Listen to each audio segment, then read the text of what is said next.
بسم اللہ الرحمن الرحیم۔ السلام علیکم ورحمۃ اللہ وبرکاتہ۔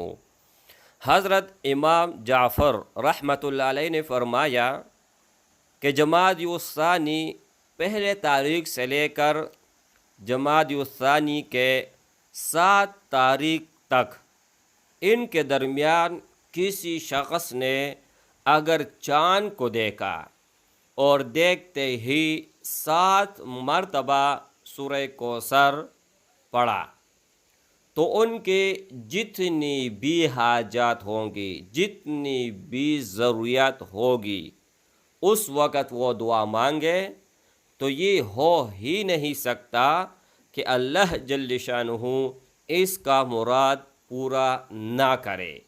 یعنی کہنے کا مطلب یہ ہے کہ آپ کا ہر دلی مراد، ناممکن کام اللہ جل شانہ اس دعا اور اس سورہ کوثر کی بدولت اور اس جمادی الثانی کے شروع 7 دن جب آپ چاند کو دیکھو گے، دعا مانگو گے تو اللہ جل شانہ پورا کرے گا۔ السلام علیکم ورحمۃ اللہ۔